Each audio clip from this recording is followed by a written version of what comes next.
Okay, so players are almost ready. Say good luck, have fun to both of them. One of the spectators left the game, okay, but we still got our players Schmuck and Red Orc still in the game. So remember, this is a Baktria versus Seleucids.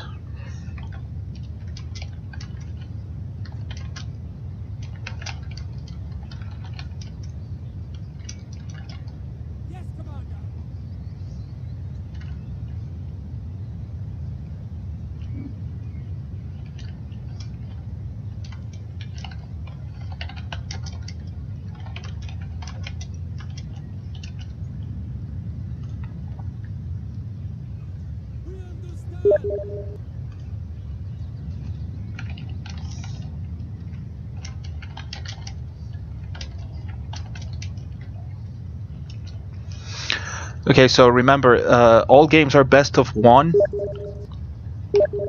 except for the grand final. Right now, there's the they're gonna play the final of the winners bracket, but that's not the final of the tournament. Just to see who goes to the grand final. The other guy will go down to the losers bracket, and if he wins his battle, he'll go back up to the winners bracket. So in a way, we could have the same two players fight in the grand final, but you know, one of them will just have to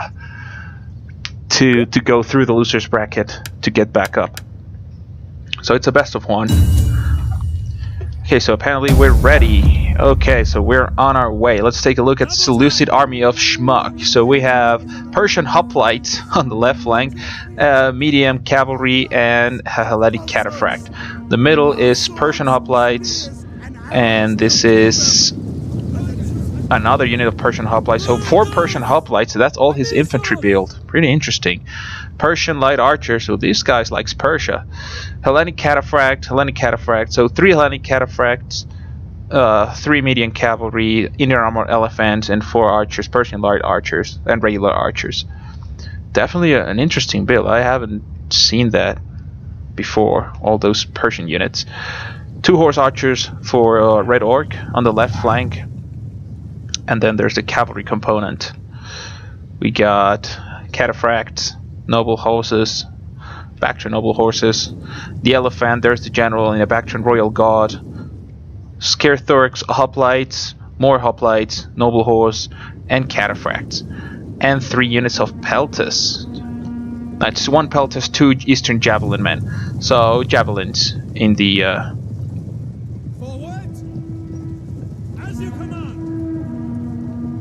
end. Okay, so let's take a look. So no horse archers for Schmuck, but he does have medium cavalry. This cavalry it's labeled as heavy melee cavalry, but it's, you know, it could be considered light cavalry if you compare it to the very heavy cavalry. What I'm trying to say is that this cavalry can be used to chase this Scythian horse archers. So that's definitely a use for them. This Persian hoplites are really resistant to arrows, so these attacks from Red Orc are really not going to do too much against them. 2 units of elephants. It's Indian armored elephants. Yeah, both are Indian armored elephants, so the toughest elephants available to the factions are on the battlefield.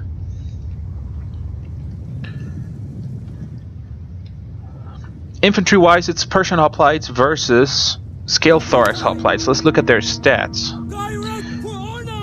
So in theory, scale thorax hoplites should win. They're better off in stats, and it's 4 versus 4. Actually, it's 3 versus 4. It's 3 for Baktria, 4 for Seleucids. So there's a number advantage. But as we know already, numbers aren't everything.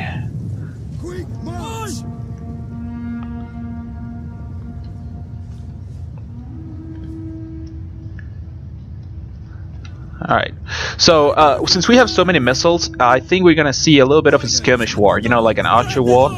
The problem is that, well, the problem for Baktria is that he's got short range units, you know, javelin men and peltas compared to the archers, Persian light archers from Schmuck. So he's definitely gonna have the upper hand, because even if Baktria, or in this case Red Orc, wants to engage in a missile fight, he's gonna have to run forward, and that's gonna let Schmuck to get at least at least one volley off on them before they get to that point. If not two. If they're not fast enough, he'll be able to get two.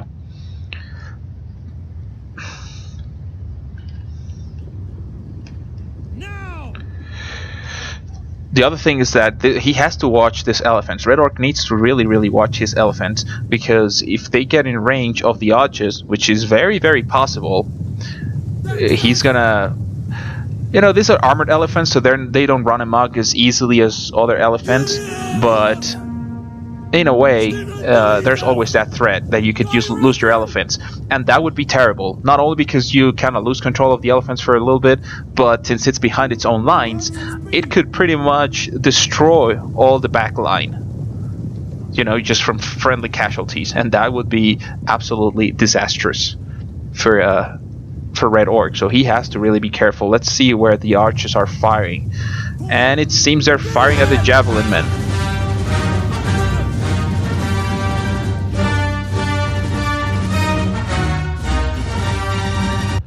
Scavicus, thanks for the follow, man. Thank you very much.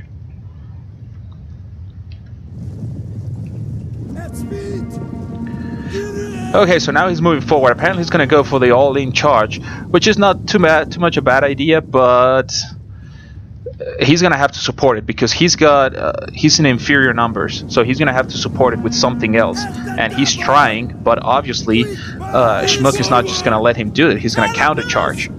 So this is what I'm talking about. Now this unit is free. It's 3 versus 3 in the middle, and now this unit is completely free to come around, surround, and support. So Schmuck should definitely be paying attention to this unit, because this is what might win him the game. And there, he sees it, and now he's going to turn it around. Plus, it's the general. He's got a great opportunity here to not only beat this unit, but actually beat the general. The elephants get through. That's not very good. But now he's going to countercharge with elephants. Apparently they're going to try and trade elephants. That's just one of those things that you just don't know how it's going to end up. Because, you know, elephants versus elephants, who knows? You know, it could go both ways. It's what I was talking about earlier. It's just some of those unpredictable things in this game. Because it's the same unit, the same charge, you know, and it's eventually going to go one way. But it's something that players usually cannot control. It's so in a way, it's a matter of luck sometimes. Okay, so in the middle, the median cavalry got stuck there, and this Baktria noble horses pretty much destroyed them. In quality, Red Orc has the cavalry advantage because he has Baktria noble horses and noble cavalry against median cavalry, which is not that good. But this is now proving decisive. Like I said, this is Baktria Royal Guard. I forgot about all that. I thought it was another regular thorax unit. But now it's a Royal Guard, so they're definitely going to destroy this Persian hoplites. And now it's kind of a stalemate in the middle. Well, not quite, because Red Orc does have spear hoplites. I mean, thorax hoplites to support against Indian armored elephants. His infantry line is pretty much gone. This Persian hoplites really didn't last as long as they should have. But I think this is still anyone's game.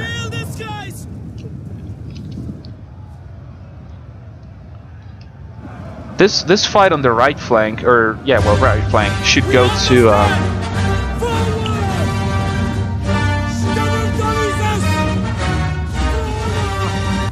full thrust.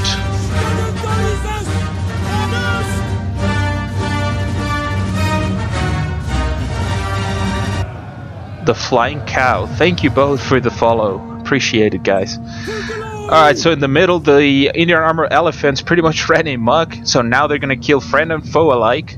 And the fight in the left is eventually going in Red Orc's way. This Baktria Royal Guard just proved too much.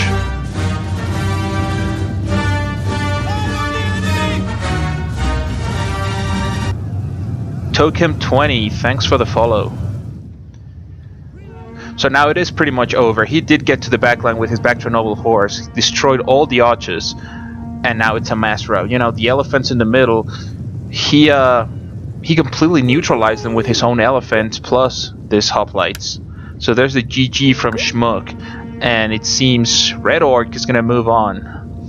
There it is, so full rout. The elephants are still alive, but you know, there's nothing this elephant can do.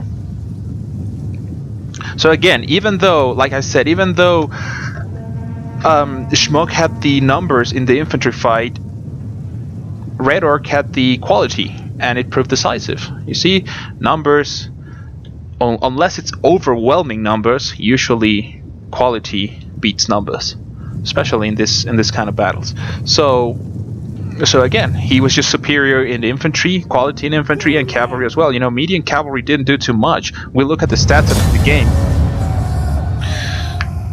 Let's take a look at the stats, but I'm pretty sure that median cavalry did almost nothing. Let's try to find the Seleucid. There you see only 12, 18, 19. This one did better work, almost 40 men. But the other ones, you know, that's too low for cavalry. Look at the median cavalry: 76, 145, 112, 46, 27. It's just the difference in cavalry quality was just too much. And the infantry, look at again, 15, 1, 2, 7 kills. So they pretty much racked up 35 kills between 4 infantry units. And look at this hoplite, 104 just by itself. So yeah, definitely I think a little underpowered. You know, for the roster that Seleucids have, I don't think Schmuck brought an ideal build. You know, I think you could have brought a way better army with all the units that are available to Seleucids. But anyways, great game. So that's a defeat for Schmuck. Red Orc moves to the I think it's 4th round of the losers bracket, so he's on our way to coming back to the winners bracket. Stay put, gentlemen. We will take a short break to set up the next game, and we'll be right back to get into the semifinals and the grand final of the Beta Flash Tournament number 72. Don't go anywhere.